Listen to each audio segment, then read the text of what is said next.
Pero vamos a tener una conversación pelín distinta sobre lo que en El Gato se habló ayer.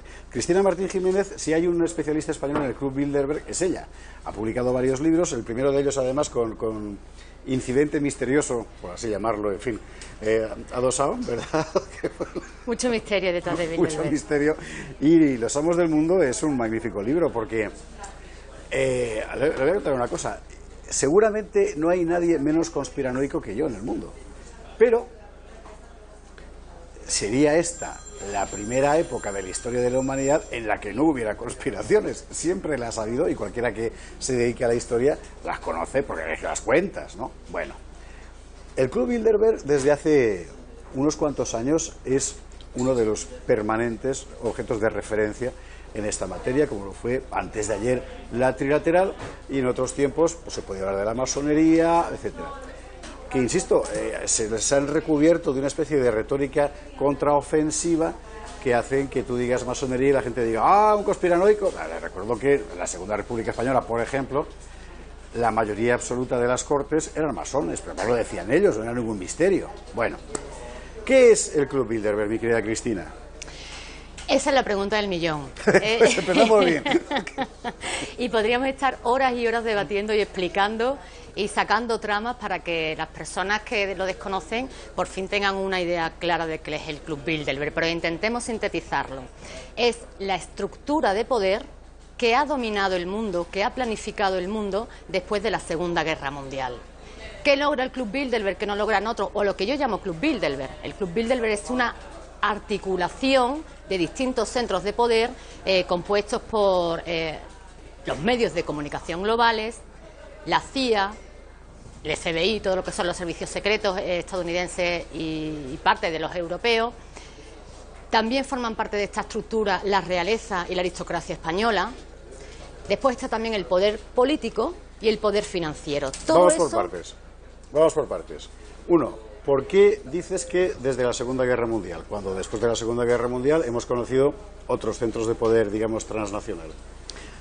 Porque ellos son los que articulan y crean esos centros supranacionales. Sí, pero hablemos de fechas. ¿Cuándo aparece como tal? ¿Cuándo nace? ¿Cuándo se puede hablar ya de Club Bilderberg?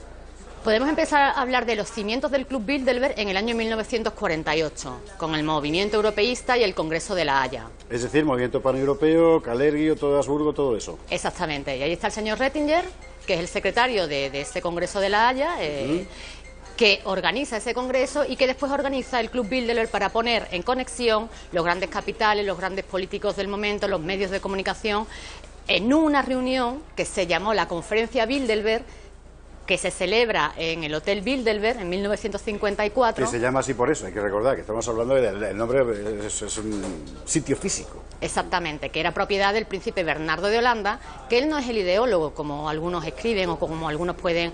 El ideólogo es este señor polaco, él es el anfitrión en relaciones públicas del club. Bien, te hago un paréntesis. Estamos en 1948, el mundo acaba de verse barrido por la Segunda Guerra Mundial, son muchísimos los que, desde latitudes ideológicas enteramente contrapuestas, coinciden en que esto no puede volver a pasar, y entonces empiezan a imaginar formas de llegar a acuerdos internacionales, crear estructuras lo suficientemente sólidas como para que la guerra no vuelva a ser posible. En Europa se mueven Schuman, Monnet, De Gasperi, etcétera, tratando de encontrar, en fin, ese tipo de acuerdos.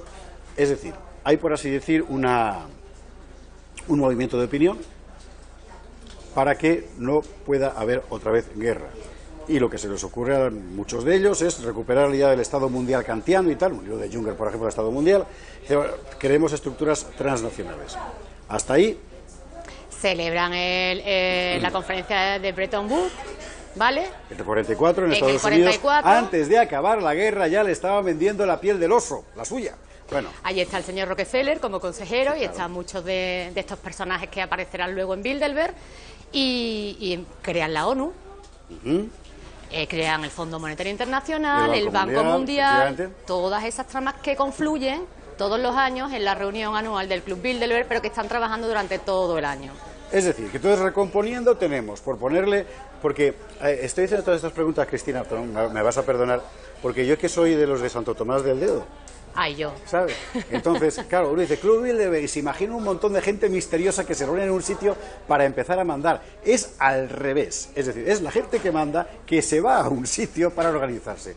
Y a donde se van no es nada misterioso, sino que es, como decir, transparente, todo el mundo sabe quiénes son, precisamente porque tienen ese poder, se reúnen y no van a hacer nada oculto o malo o siniestro, sino que precisamente van en nombre de poderes, en principio, legítimos. Bueno, pero de transparente nada, ¿eh?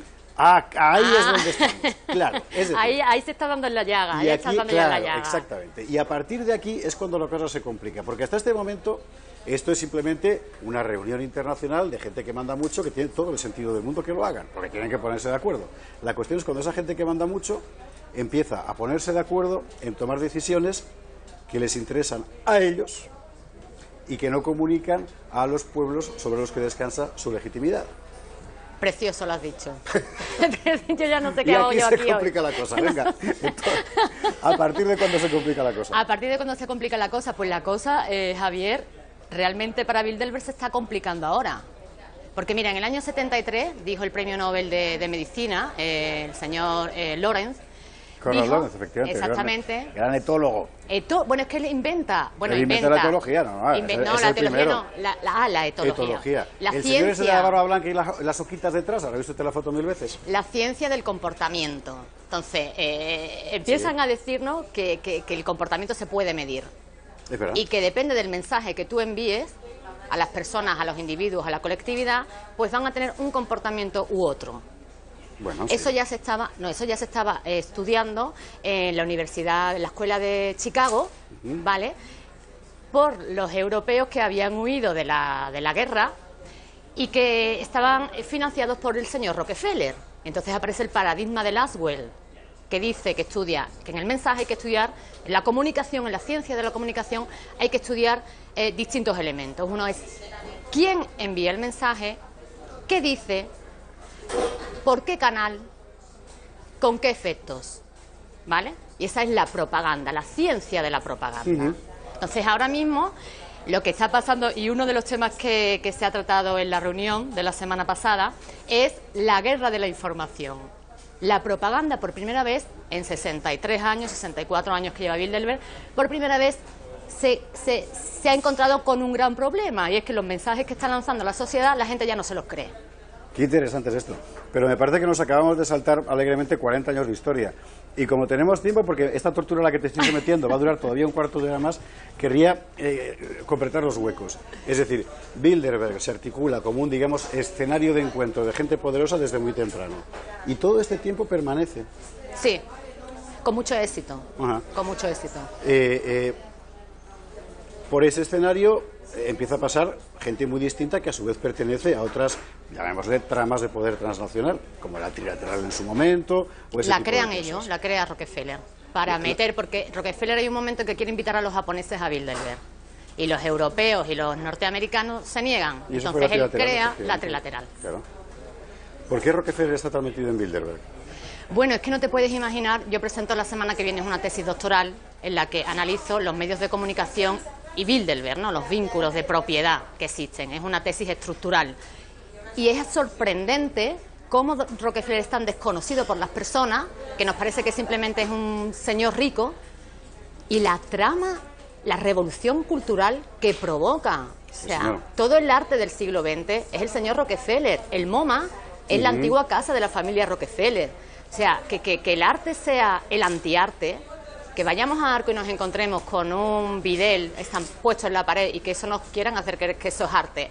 Eso es el señor Rockefeller Eso es la Fontaine financiando de Duchamp, eso que tú dices. Sí, a sus artistas rocambolescos, porque este señor lo único que ha tenido es dinero. Una cosa que yo siempre he defendido es que el hecho de que tengan o que se autocalifiquen como los sabios no les da la capacidad de ser sabios, ¿no? No se lo otorga. Lo que han tenido es muchísimo dinero para poder comprar a mucha gente, para poder planificar y diseñar el mundo que a ellos les venía bien, pero de sabios nada. Cristina, yo sinceramente creo que no son sabios, no hay más que ver cómo va el mundo. Ahora bien, no es solo dinero, es decir, hay una orientación ideológica muy concreta, es como lo que pasa con Soros. O sea, Soros no es solo un millonetis.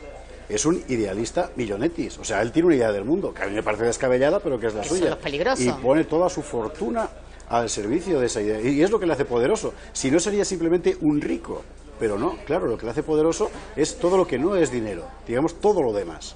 Los medios de comunicación, la cantidad de agencias, de fundaciones, de asociaciones que dependen de ti, la cantidad de gente que repite el mensaje que tú quieres, ¿no? Exactamente, pues cada una de las personas que está en Bilderberg son consejeros de muchísimas empresas. O sea, pueden ser consejeros de un medio de comunicación, o sea, por ejemplo, es que no te puedo desvelar porque es la tesis, no te puedo desvelar. Pero pongamos un ejemplo así, no quiero poner de una persona, no puedo poner de una persona, El día que se publique, el primer sitio donde va a venir a contarlo es aquí. Te lo voy a contar porque la gente lo va a ver muy bien porque tengo hecho cuadros y esquemas para que se vea todo muy claro, ¿no? Pero una misma persona puede ser consejero de un medio de comunicación, al mismo tiempo puede ser consejero en una industria de guerra, del petróleo, al mismo tiempo está construyendo misiles, al mismo tiempo está construyendo, fabricando papel y alimentos, es que están en todo. ¿Por qué hablas de Juan Luis Cebrián? ¿Eh? ¿Por qué hablas de Juan Luis Cebrián? Porque es que eso es el poder en la actualidad. Eso es el poder en la actualidad. En el petróleo, en el gas, en un activo financiero, en un fondo buitre y en un medio de comunicación. Exactamente. Sí, claro. Es que es eso. Entonces, claro, ¿cómo te van a contar los medios de comunicación? ¿Cómo te va a contar el país la verdad de lo que está pasando en Siria? Cuando él tiene intereses en el petróleo, en la guerra, en que la guerra pare o la guerra continúe, no te lo va a contar nunca.